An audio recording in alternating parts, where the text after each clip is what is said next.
Yo, what is going on, everybody? You have Tone here, bringing you guys our battle for Major PL, or Major Pokemon League Season 6, Week number 7. And this week, we are taking on the SL Banefica and our good buddy, Herahorde. So, if you guys did miss the last battle we took on Deebz and the Calgary Flame Wheels, came away with a very rough, hard fought, but a close 2-0 loss. So, we're now 2-4. On the season, sitting in second to last place in their conference. So, we're not doing so well right now, and we're taking on Herahorde, who is currently the best record in our conference at 4-2. So, he has a very, very formidable team, and this was not an easy battle to prep for. I also do apologize for how late this video was going up, as you can tell by the upload date for this, seeing it's June 16th when we played this game, so this was well past the deadline. We just had a bunch of scheduling conflicts, and the fact that at the time of us battling, we didn't really have any motivation to build, let alone battle each other. And in my case, this is not because of the fact that I'm doing so bad. Like, I lost 3 games in a row. Everyone has that rough patch in a season. I don't want to use that as an excuse, but it was just kind of trying to build a team against a team like Hera's, which is kind of like well balanced in every facet of the imagination. So I really had to think of something, or try to put together something in order to counteract his team of mons. So just for a quick recap, Herahorde's entire team consists of the Garchomp with Z moves, Hoopa Unbound, Mega Scizor, Manaphy, Togekiss, Alolan Persian with Z moves, Gengar, Serena, Mesprit, Togedemaru, and Regirock. So as you see, Hera decided to bring the Garchomp, his Hoopa Unbound, Gengar, Manaphy, Togedemaru, and Mega Scizor. So as for the team that I brought, there probably won't be any more team builders for the rest of the season, not because I don't feel like doing them. It's more so the fact that I also have another league that will start up pretty soon, so I want to get started on that and try to compress the videos and whatnot, especially considering that both of those upload dates are supposed to be on Fridays. So if anything, I might try to push this video out sooner or later, depending on what happens in the other leagues. So I'll let you guys know about that after this battle show. So in terms of the team I brought for this week, like I said, it was a very, very trying battle, or trying time to build, considering all the threats that Hera has at his disposal, but I tried my best with what I had on my team. So first off, on our team, we finally had the debut of our Aerodactyl. Aerodactyl is a Stealth Rocker. We also have Stone Edge, Ice Fang, and Tailwind on this Aerodactyl for the Garchomp. Tailwind is just there to give my Mon some added speed, try to outspeed his faster stuff like Gengar and whatnot. Then we have Kyurem Black, which is holding the Haban Berry with Ice Beam, Hidden Power Fire, Earth Power, and Fusion Bolt. And then we have a Choice Banded Arcanine with Flare Blitz, where Wild Charge, Crunch, and Extreme Speed. A mixed defensive Mega Venusaur with Synthesis Leaf Storm, Sludge Bomb, and Hidden Power Fire.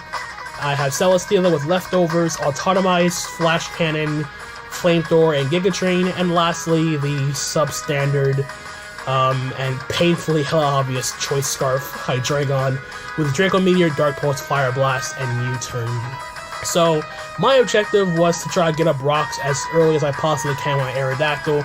Figured Aerodactyl would be the best bet in this matchup. I could have brought Swampert, but at the same time, I wanted to get up rocks as soon as I possibly could, just to get that extra chip damage to help out my Celesteela in the late game. So that was pretty much the objective, just try to go offensive with this build and then see where that gets me. So with that all that said and done, let's just play the video and see how we do in this matchup. So as you see, I'm going to lead with my Aerodactyl. It is a Focus Sash lead, and Herahorde is going to decide to lead off with the Garchomp. So we are challenged by Pokemon Trainer J. Ricky. Good luck, have fun, my friend. I'm going to lead with Aerodactyl. He leads off with Chompers, the Garchomp. So like I said, turn 1, I am just going to get up my Stealth Rock here as I showing a nerve. Get my rocks up turn 1. Very, very helpful for the chip damage. He gets up his own stealth rocks this turn as well, so rocks are here to stay on both sides of the field. Now I'm going to go for an Ice Fang here, and we're going to do a solid 90% to this Garchomp here, confirming it is an offensive stealth rock Garchomp. He's going to fire off a Dragon Claws here, and now I'm going to go for Stone Edge here, predicting him to switch out into anything else. He goes on to his Scizor here, get the stealth rock damage. I go for Stone Edge, but unfortunately I miss the Stone Edge here. Now, I kind of debated switching out because Aerodactyl could live one more round of stealth rock damage, but I decided to stay in as it goes for the Bullet Punch here to take out my Aerodactyl. Aerodactyl more or less did its job. It got up stealth rock this game, and I don't really think not having Tailwind would hurt me. So I go into my Arcanine here, get the Intimidate off, and I'm just going to fire off a Flare Blitz here as he's going to make the switch out into Baby Blue, his Manaphy. I could have Wild Charge there, but if he went hard Garchomp, that would have been that would have been a very bad situation here. But I still get off a good chunk to his Manaphy here. I'm not going to stay in on this Manaphy, so I'm going to make a hard read into Hydreigon, as he is just going to fire off a Surf this turn, and that's not going to do that much damage to my Hydreigon. So here I'm going to go for a Dark Pulse. I could have went for Draco Meteor, but I go for Dark Pulse because I thought it would kill, but it didn't. And he gets a Dazzling Gleam off and kills my Hydreigon. Hydreigon, you have failed me. But this does allow me to go out into my Mega Venusaur afterwards. I am just going to Mega Evolve and click Hidden Power Fire, just in case he wants to preserve Manaphy for some reason. Like if the Scizor is defogged, then sure. But he just goes straight for the Psychic here, get some damage off of my Venusaur. I'm going to click Hidden Power Fire on the Manaphy. You're going to take it out, so we finally get our first kill of the game with our Mega Venusaur. In comes Hoopa Unboundo, and because my Hydreigon is down, I have no I don't want to go hard Celesteela with Hyperspace Fury because I want to keep my Celesteela healthy because it is my late game sweeper. So I'm going to let my Venusaur go down here to the Hyperspace Fury, which is nice because what it means afterwards, I can go out into my Arcanine, check and see if this thing is Scarfed or not. And I'm just going to fire off a Crunch.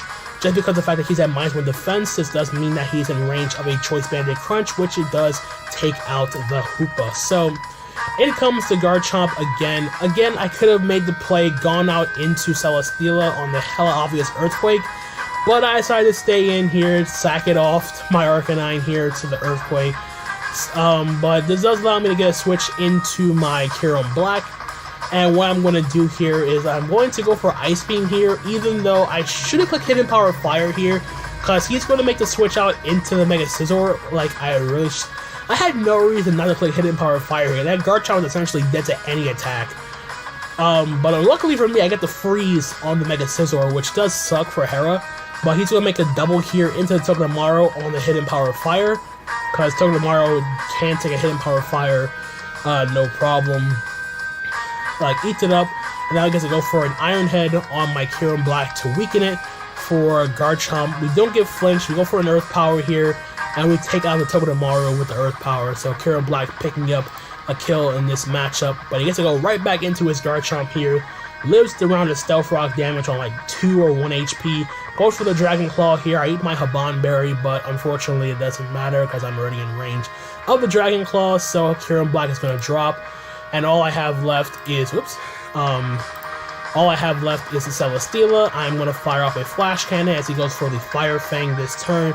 Do a good chunk of damage on my Celesteela as I go for the Flash Cannon to take out the Garchomp. So Garchomp goes down here, I get the special attack boost. And he gets to go out into his Gengar after I get Leftovers recovery. And I believe from here he clicked Thunderbolt this turn. He told me afterwards it was a Choice Scarf Gengar. He goes for Thunderbolt, and it's going to be able to knock out my Celesteela. So we are going to lose this game 2-0 to Herahorde and the SL Banefica. So, like I said, it was a very, very, very quick game. As you can tell already, it was, I think it was roughly 18 turns that this battle went. Like, it was a very fast-paced, like, hardly any predictions were made in this battle, or at least on Hera's part. He made like a double switch with on my Kyurem, but other than that, everything else was pretty straightforward. Now, there was a possibility of me trying to bring back the game, but what would have had to happen towards the end was I needed Thunderbolt to get a low roll on my Celesteela, and then I would need to get a high roll on the Flash Cannon on the Gengar to take it out, because even after a round of Stealth Rock, Flash Cannon on my Celesteela is a roll to take out the Gengar. If Gengar was taken out, his last Pokemon would have been Mega Scizor, which was frozen. I would have had to bank on Scizor remaining frozen. I click Flamethrower, and then I would win the game 1-0 in that regard. But I really didn't want that game to come down to hacks in the first place.